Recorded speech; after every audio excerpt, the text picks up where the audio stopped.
इज्जत माब मुअज़्ज़ज़ व मुकर्रम काबिल एहतराम रौनक महफिल जनाब चेयरमैन सर, हमारे मेहमान खसूसी और बाहर से आए हुए इस तकरीब में मौजूद हाज़रीन इकराम, उस्ताज़ा इकराम और मेरे अजीज़ तुलबा व तलबात, अस्सलाम वालेकुम। मैं आप तमाम मेहमानों का शुक्रगुजार हूँ कि जिन्होंने आज़ादी का जश्न हमारे साथ मनाना मुनासिब समझा, और इसीलिए मैं आप सबको सबसे पहले मुबारकबाद पेश करना चाहूँगा यौम आज़ादी की, और आज़ादी के मुताल्लिक चंद जुमलों पर लबकुशाई करना चाहूँगा। सामीन, आज की तारीख में हम वो खुशकिस्मत इंसान हैं, हम वो खुशकिस्मत लोग हैं जो एक मुकम्मल आज़ाद मुल्क में रह रहे हैं। सामीन इकराम, अगर आज़ादी की बात की जाए तो आज की तारीख में तकरीबन हर मुल्क अपने आप को एक आज़ाद मुल्क मानता है और हर मुल्क अपनी आज़ादी का जश्न मनाता है। मगर मैं आपसे ये कहना चाहता हूँ, सिर्फ मुल्क के लिए आज़ाद होना काफी नहीं है। हजरात, हमारे सामने बहुत सारी ऐसी मिसालें हैं जो ममालिक अपने आप को आज़ाद तो समझते हैं मगर उनमें आज़ादी जैसी कोई बात दिखती नहीं है। लेकिन हमारा वतन अजीज हिंदुस्तान दुनिया में सबसे अलग है, जिसकी आज़ादी के चर्चे दुनिया भर में मशहूर है। सामीन अकराम, हम एक ऐसे मुल्क में रहते हैं जो मुल्क आज़ाद होने के साथ साथ उसके जमहूरी निज़ाम को पूरी दुनिया सलाम करती है। हिंदुस्तान की जमहूरियत दुनिया में सबसे बेहतरीन और आला जमहूरियत है। हमारा आइन हमारे मुल्क की खूबसूरती है जो हमें मजहबी, समाजी, इक्तिसादी और तालीमी निज़ाम कायम करने की इजाज़त देता है। ये वो जमहूरी निज़ाम है जो हमें हमारे बुनियादी हकूक़ को इस्तेमाल करने की इजाज़त देता है। लेकिन सामीन इकराम, जहाँ मुल्क के लिए कुर्बानी देने की बात आती है तो उसका आगाज़ मैं एक शेर के साथ करूँगा। ऐसा नहीं कि शहर के मंजर बदल गए, ऐसा नहीं कि शहर के मंजर बदल गए, मंजर तो वही है मगर सितम बदल गए। जब चमन को लहू की जरूरत पड़ी, जब चमन को लहू की जरूरत पड़ी, सबसे पहले गर्दन हमारी कटी, फिर भी कहते हैं अहले चमन, ये चमन हमारा है तुम्हारा नहीं, ये चमन हमारा है तुम्हारा नहीं। सामीन, ये सुनाने का मकसद ये है कि हमारी नस्लों और हमारे नौजवानों को हिंदुस्तान की जंग आज़ादी में मुसलमानों की कुर्बानियों को याद रखना चाहिए। हमारे बुजुर्गों ने, हमारे असलाफ ने, हमारे उलमा ने क्या क्या कुर्बानियां दी उसको याद रखें। हमारे असलाफ की कुर्बानियों को दोहराना इसलिए भी जरूरी है कि कोई हमारे माजी के साथ खेल और खिलवाड़ न कर सके। सामीन, हमें इस बात पे फख्र है, इस मुल्क को आजाद करवाने में हमने सबसे ज्यादा कुर्बानियां दी। याद रखें, जो कौम अपनी तारीख को भूल जाती है उस पर इनकलाब नहीं अजाब आया करते हैं। जो कौम अपने बुजुर्गों की कुर्बानियों को भूल जाती है, अपने इतिहास को भूल जाती है, अपने माजी को भूल जाती है, वो कौम जल्द ही सफ़े हस्ती से मिटा दी जाती है। 15 अगस्त हमारे प्यारे मुल्क की आज़ादी का दिन है। जब जब ये दिन करीब आता है, दिलो दिमाग में खुशी के शादियाने बजने लगते हैं, ज़हनों में नगमगी सी छा जाती है, हर तरफ खुशियों की लहर उड़ जाती है। मगर एक चीज जो दिलों को तकलीफ देती है कि मुस्लिम आज़ादी के मुजाहिदीन को भुला दिया जाता है।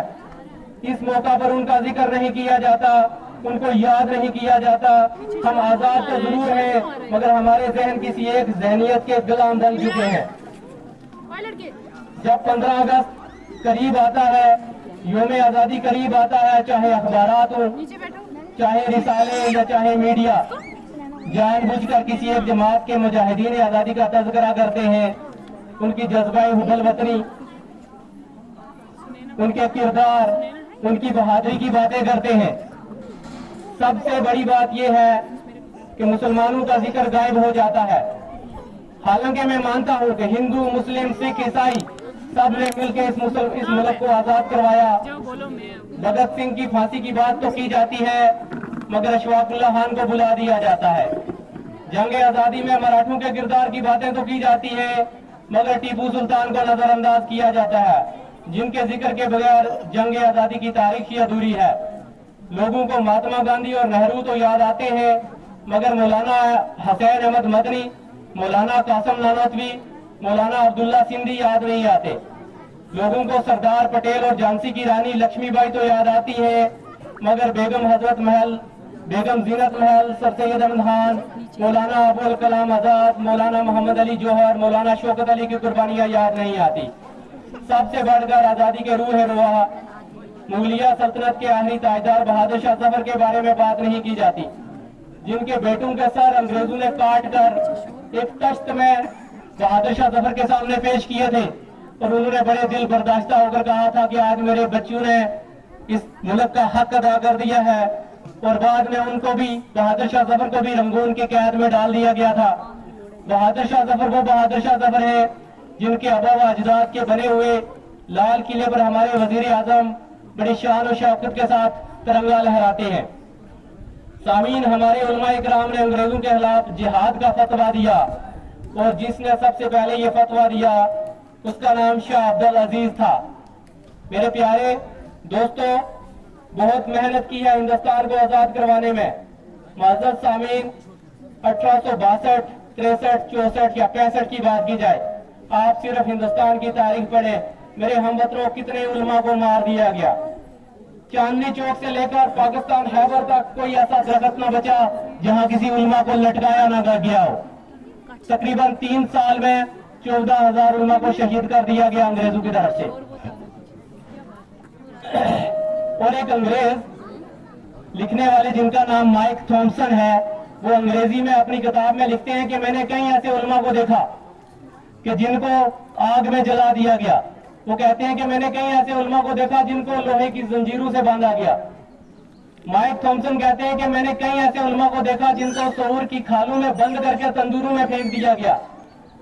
ये माइक थॉमसन का हवाला देके मैं आपको बताना चाहता हूँ। वो कहते हैं कि एक बार मैं दिल्ली में था तो मुझे कुछ बदबू आई।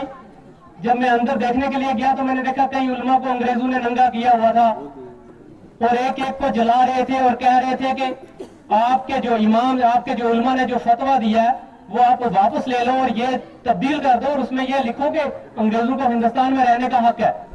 माइक थॉमसन लिखते हैं कि एक एक उलमा को तंदूर में जला दिया गया मगर किसी ने हिंदुस्तान का सौदा न किया। मेरे हमवतनों, लाल किले पे सबसे पहला तिरंगा लहराने वाले का नाम जनरल शाह नवाज खान था। मेरे इस तिरंगे को डिजाइन देने वाली एक औरत थी जिसका नाम सुरैया सैयद था। और मेरे हम नशीनों, जो हम नारा लगाते हैं कि सारे जहां से अच्छा हिंदुस्तान हमारा, ये तराना लिखने वाले का नाम भी अल्लामा इकबाल रहमतुल्लाह अलैह है। मेरे हम वतन साथियों, जैसे हमारे उलमा इकराम वतन हिंदुस्तान से मोहब्बत करते थे, हम भी हिंदुस्तान की सरजमीन से उतनी ही मोहब्बत करते हैं। मैं एक शेर पढ़ना चाहूंगा, मुलाज़िया फरमाए। हजारों नफरतों के बावजूद हम तबस्सुम करते हैं, हजारों नफरतों के बावजूद हम तबस्सुम करते हैं, मोहब्बतों के साथ हम तकल्लुम करते हैं। वो वतन की वफादारी का सबूत मांगते हैं, वो वतन की वफादारी का सबूत मांगते हैं। हम वतन की खाक से तयम्मुम करते हैं, हम वतन की खाक से तयम्मुम करते हैं। इससे बढ़ के क्या किया जाए मेरे दोस्तों, कि जितना हमने भारत की सरजमीन को मुकद्दस समझा, किसी ने ना समझा होगा। हमें नमाज के लिए पानी ना मिले तो अल्लाह ने फरमाया आप जमीन की मिट्टी से तयम्मुम कर लो, और मेरे रब ने ये नहीं फरमाया कि आप भारत की मिट्टी से तयम्मुम नहीं करना।